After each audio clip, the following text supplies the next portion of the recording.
अच्छा ये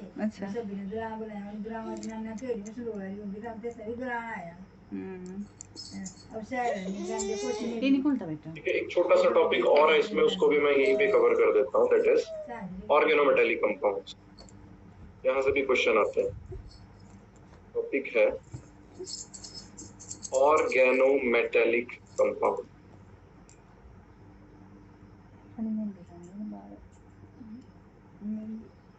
what are organometallic compounds?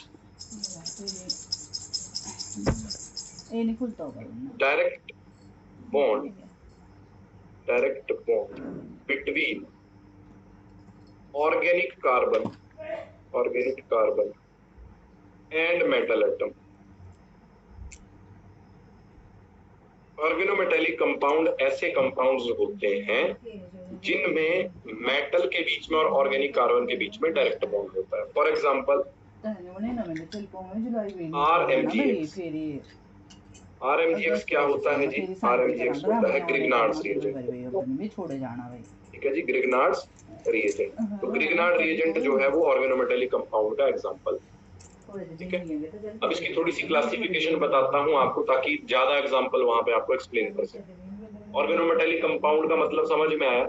Organometallic compounds ऐसे कंपाउंड्स होते हैं जिनमें ऑर्गेनिक कार्बन और मेटल के बीच में डायरेक्ट बॉन्ड होता है। अब मुझे बताना क्या ये ऑर्गेनोमेटेलिक कंपाउंड है? यस और नो?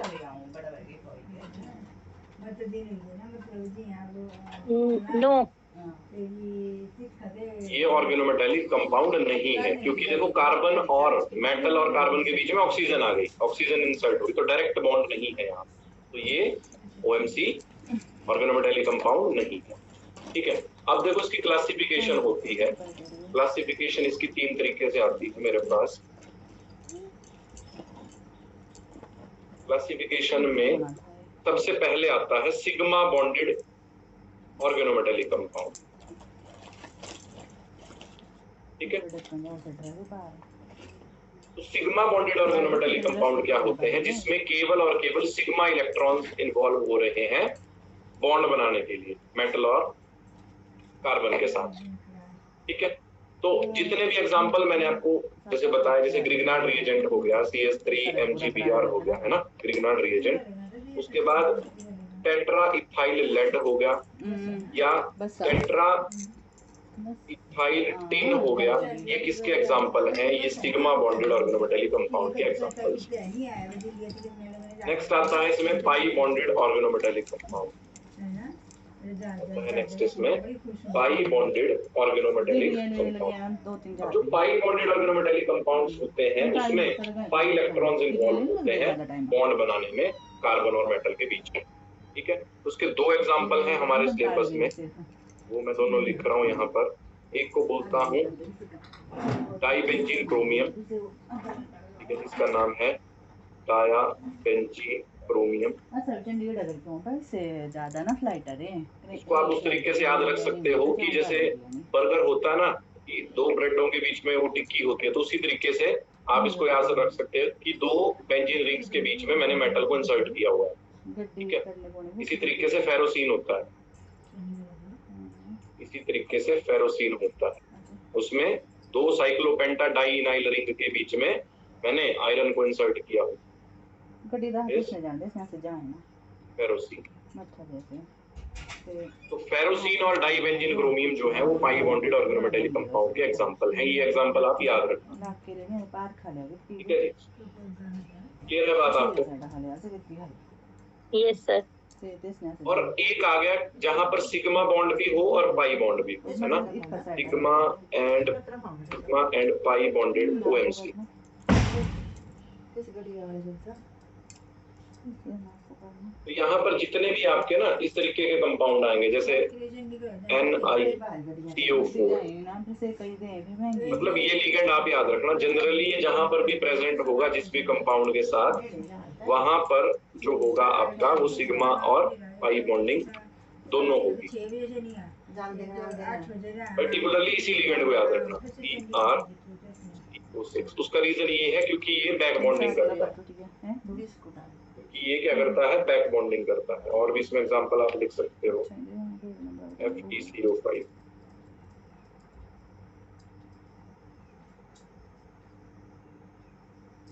क्या जी? बात माने कि दे कपड़े ये क्या डालना बुनने क्लियर है आपको ये बात?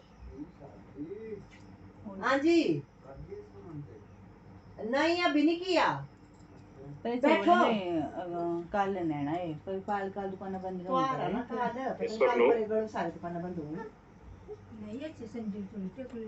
बायका बंद होने नहीं ना तो रंडे तो लेंगे तो बायका बहुत पूछ ले सांगना कि नहीं सुब ठहरो पैसे क्लियर है ले जी? तो जल्दी से यस बोलो, फिर कुछ क्वेश्चंस करते हैं। Yes, sir. Clear है सर. ओके ओके जी। नहीं नहीं इधर नहीं बैठना क्या? इतनी नहीं देखो आपको इस तरीके के क्वेश्चन यहाँ से मैंने आपको जैसे चैप्टर बताया तो उस चैप्टर में कहाँ से क्वेश्चन अराइज हो सकता है। पहली बात क्वेश्चन या तो आपको वर्नर थ्योरी से देखने को मिल सकता है कि किसी कॉम्प्लेक्स की आपसे प्राइमरी वैलेंसी या सेकेंडरी वैलेंसी पूछी जा सकती है। सेकेंड क्वेश्चन मैंने आपको बताया कि आपसे जो है वो कोऑर्डिनेशन कंपाउंड की नेमिंग करवाई जा सकती है। थर्ड क्वेश्चन मैंने आपको बताया कि आपको किसी कंपाउंड की आपसे हाइब्रिडाइजेशन पूछी जा सकती है ना, किसी कॉम्प्लेक्स की। उसमें कल मैंने कोऑर्डिनेशन नंबर 4 कोऑर्डिनेशन नंबर 6 के सारे केस आपके साथ डिस्कस किए। ठीक है जी, आप रिकॉर्डेड में उनको देख सकते हैं। वहां से क्वेश्चन आ सकता है कि कौन सा कॉम्प्लेक्स जो है वो लो स्पिन है, हाई स्पिन है, वो पैरामैग्नेटिक है, मतलब मैग्नेटिक बिहेवियर भी वो किसी कॉम्प्लेक्स का आपसे पूछ सकता है, पैरामैग्नेटिक है कि डायमैग्नेटिक है ना। उसके बाद जो मैंने आपको ये बताई क्रिस्टल फील्ड थ्योरी, यहाँ से वो आपसे सीएफएससी निकलवा सकता है, या सीएफएससी निकलवाने के बाद एक और तरह का क्वेश्चन जो मैं अभी आपसे डिस्कस करने वाला हूँ वैसा क्वेश्चन भी पूछ सकता है। मान लिया कि मैंने एक कॉम्प्लेक्स ले लिया जिसका नाम है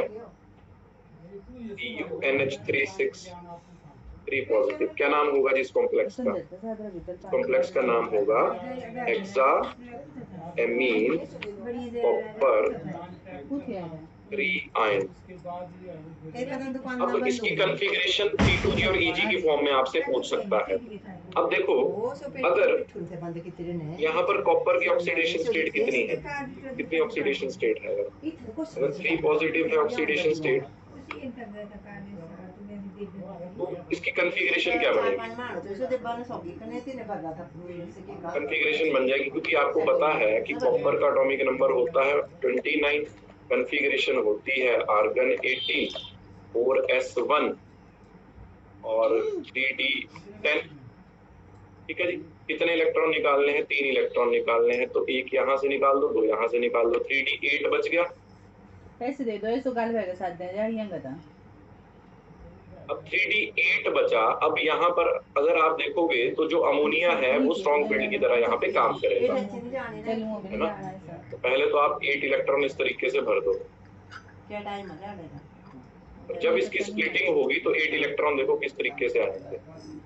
नहीं सामने निकाल रहा है 1 2 3 4 5 6 7 8। उसकी कॉन्फ़िगरेशन कैसे लिखी जाएगी? T2G सेट में कितने इलेक्ट्रॉन है? 1 2 3 4 5 6। तो T2G6। EG में कितने इलेक्ट्रॉन है? 1 और 2। तो T2G6 EG2। ऐसे इसकी कॉन्फ़िगरेशन आपसे पूछेगा।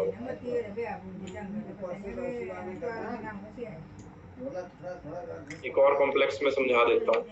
देखो जी, जैसे है Fe(F6)3 नेगेटिव।